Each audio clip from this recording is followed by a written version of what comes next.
বিশ্ব রাজনীতিতে নতুন বিতর্কের জন্ম দিয়েছে নিউ ইয়র্কের মেয়র জোহরান মামদানির একটি মন্তব্য। জাতিসংঘের সাধারণ অধিবেশনকে ঘিরে শুরু হয়েছে জোর আলোচনা। যুক্তরাষ্ট্রের মাটিতে কি কোনো বিশ্ব নেতাকে সত্যি আইনের মুখোমুখি করা সম্ভব?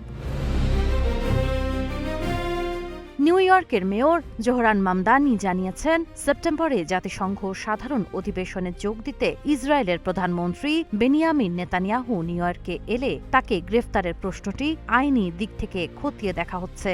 দ্য নিউ ইয়র্ক টাইমসকে দেওয়া এক সাক্ষাৎকারে তিনি বলেন, আন্তর্জাতিক অপরাধ আদালতে অভিযুক্ত হওয়ায় নেতানিয়াহুর বিচার দ্য হেগেই হওয়া উচিত।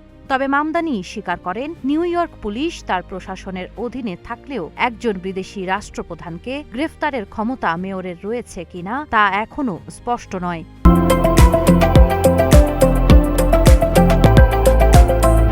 এ বিষয়ে সিটির আইন বিভাগের সঙ্গে বিস্তারিত আলোচনা চলছে বলেও জানান তিনি।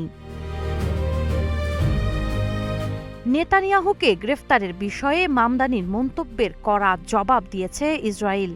জাতিসংঘে দেশটির রাষ্ট্রদূত ড্যানি ডেনন অভিযোগ করেন, মেয়র মামদানি ইহুদি বিদ্বেষ উস্কে দিয়ে রাজনৈতিক প্রচারণা চালাচ্ছেন।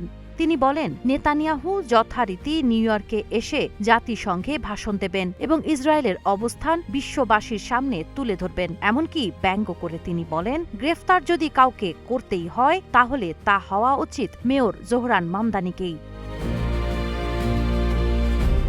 এই পাল্টাপাল্টি বক্তব্যের মধ্য দিয়ে জাতিসংঘ অধিবেশন শুরুর আগেই নেতানিয়াহুকে ঘিরে নতুন কূটনৈতিক ও আইনি বিতর্ক সামনে চলে এসেছে। সামনে কি হয় এখন তাই দেখার বিষয়। সাবা খান, নাগরিক প্রতিদিন।